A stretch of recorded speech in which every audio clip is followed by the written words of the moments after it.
La politique, aussi culturelle et festive, doit constituer pour une collectivité un enjeu majeur. Nathalie Cabrol, adjointe à la culture, va vous détailler les différents axes de cette politique qui doit être menée dans les années à venir. Je laisse la parole donc à Nathalie Cabrol. Merci, Monsieur le maire. Chers collègues, la situation sanitaire liée à la crise de la Covid-19 que nous vivons actuellement et les incertitudes doit, pour le moment, nous inviter à l'humilité, à la prudence et surtout à l'adaptabilité. Mais elle ne doit pas nous empêcher d'espérer les jours meilleurs, nous empêcher de vouloir l'épanouissement et l'enrichissement humain et nous empêcher de vouloir mettre en œuvre une politique culturelle de qualité. Car la politique culturelle constitue un enjeu et un atout majeur pour une commune et ses habitants en termes de développement humain et en termes d'attractivité. Elle se décline en divers éléments que sont le spectacle vivant, les arts plastiques, la musique, la lecture publique, le cinéma, les archives municipales de patrimoine. Les axes stratégiques de la politique culturelle qui vont être menés tout au long du mandat 2021-2026 vont se décliner en 5 axes. Axe 1, la culture, un droit pour tous et un besoin fondamental. Le projet de développement culturel va s'attacher à placer la culture au centre de la vie, au cœur de la cité mésoise. L'accès à la culture pour tous, y compris pour les personnes en difficulté économique et sociale, est un enjeu prioritaire. La culture, un besoin pour tous, dès le plus jeune âge, pour découvrir la pratique artistique et culturelle, favoriser l'esprit critique et l'altérité. En ce sens, le parcours culturel, initié depuis 2016, qui consiste à favoriser la découverte culturelle et artistique auprès du jeune public, sera renforcé par la Convention d'éducation artistique et culturelle de cette agropole Méditerranée à laquelle la ville de Metz a adhéré. Pour mettre en œuvre cette politique culturelle au sens large, nous allons continuer de proposer tout au long de cette mandature une saison culturelle riche et variée à spectacles vivants tout au long de l'année. Nous allons poursuivre les résidences d'artistes, les expositions et les partenariats avec le Théâtre Molière de Sète, l'Opéra Comédie de Montpellier, le Théâtre de Pézenas, tout en continuant aussi d'aborder localement les thématiques suivantes, qui sont les Journées du patrimoine, la Saint-Vincent, des femmes et des arts, culture du monde, histoire des migrations, les Journées de la jeunesse et de la culture, le parcours de l'art, et prochainement, dès 2021, un nouveau programme d'exposition qui s'intitule L'art dans la ville et qui mettra l'art au premier plan dans l'espace public. Toujours dans la partie art, courant 2022, un événement à l'ancienne cave coopérative viendra enrichir la découverte de cette thématique de l'art qui est l'art dans la ville et précisément le courant artistique qui est le graphe, le tout mêlant exposition, performance artistique et musicale. Du côté du livre, courant 2021, il sera également proposé l'ouverture d'un salon annuel du livre spécialisé dans une thématique. L'axe 2 de la politique culturelle se situe dans l'accompagnement de la dynamique associative et privée. Le projet de développement culturel s'appuie sur les acteurs associatifs ou les acteurs privés de la commune, notamment en consolidant et en déployant les événements existants, mais également en favorisant l'émergence de projets avec les acteurs culturels et événementiels de notre ville. L'axe 3 de la politique culturelle est patrimonial, et elle consiste à dire un patrimoine bâti, naturel et immatériel, mieux valorisé et approprié. Car le patrimoine local constitue notre ADN. Il fait l'originalité et l'identité de notre commune et il participe à son attractivité. Sa mise en valeur joue un rôle essentiel dans la construction de la mémoire collective et elle favorise son appropriation. Le projet de développement culturel va inviter les habitants, les scolaires et le jeune public en général, ainsi que les touristes, à le considérer comme une entité moderne et bien vivante, que ce soit au travers des fêtes locales traditionnelles, ou au sein du service archives municipales, disposant maintenant d'une salle de conservation des archives au château de Girard.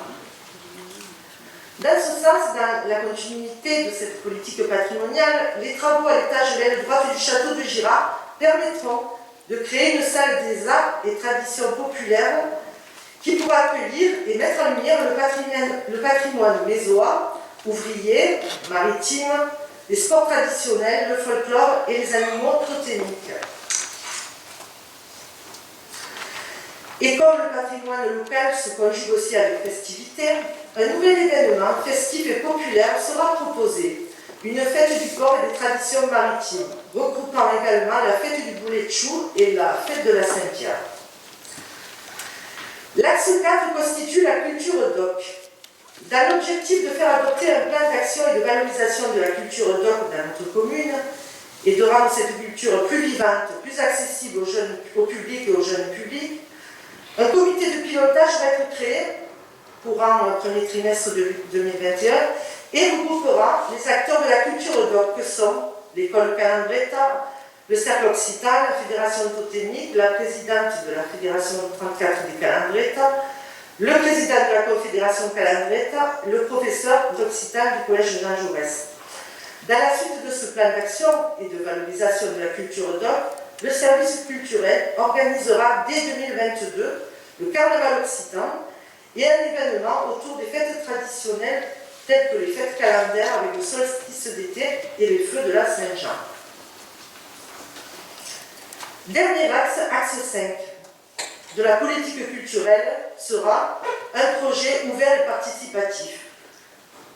Car le projet culturel n'est pas gravé dans le marbre et évoluera d'une part grâce à l'apport et à l'investissement de tous, et notamment des acteurs culturels locaux réunis annuellement, et d'autre part en fonction des opportunités que sont les appels à projets nationaux, régionaux ou intercommunaux. Maintenant, je vous ai donc listé les axes. Pour parvenir à mettre en place cette politique culturelle, nous compterons sur les structures et les moyens. En ce sens, les équipements culturels de notre commune sont un atout majeur dans le développement de notre politique culturelle, qu'ils soient communaux, comme le cinéma municipal, ou intercommunaux, comme l'antenne du Conservatoire de musique à rayonnement intercommunal et la médiathèque. Ainsi, le cinéma municipal de Taurus, cinéma de proximité, va continuer de proposer une offre cinématographique à la fois grand public et labellisée à AVC, Ciné Occitanie, jeune public, et également une politique d'animation à travers diverses thématiques en collaboration avec les associations ou partenaires culturels. Fidèle à l'engagement qu'a pris la ville de Metz en faveur d'une transition écologique, un festival du cinéma environnemental sera créé au cours du mandat. Comme vous l'a indiqué, Monsieur le maire, le projet de l'aménagement du chai de Girard étant différé, nous allons nous pencher activement sur celui de l'ancienne cave coopérative. En effet, l'ancienne cave coopérative étant un lieu privilégié dans notre commune et offrant de nombreuses possibilités de par son caractère patrimonial et sa superficie, c'est la raison pour laquelle, en plus des équipements culturels déjà présents sur notre commune, nous vous proposons un projet culturel ambitieux pour notre ville, qui est celui de créer une coopérative culturelle.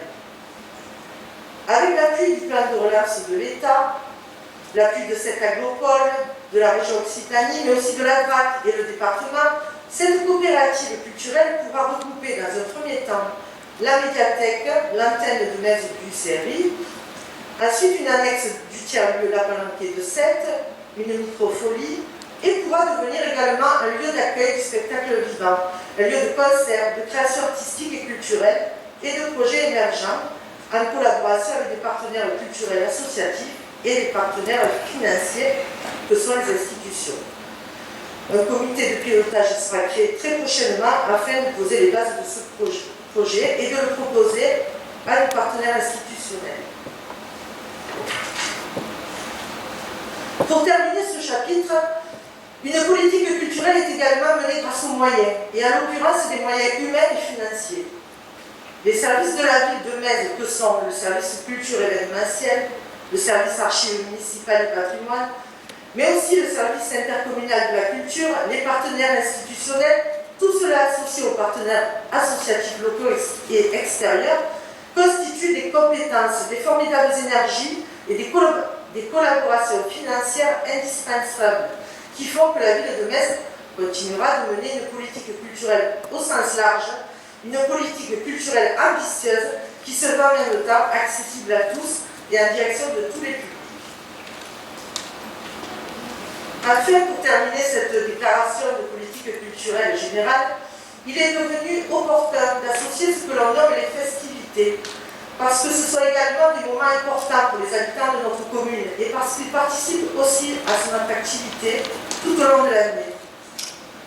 En collaboration avec Madame Véronique Bernal, déléguée aux festivités de la ville de Metz, une politique d'animation sera poursuivie tout au long de l'année, qu'elle soit transversale et en lien avec les différentes thématiques abordées par la programmation culturelle, qu'elle soit nouvelle ou renouvelée et liée à d'autres événements publics, et pour finir, qu'elle soit estivale, festive et populaire.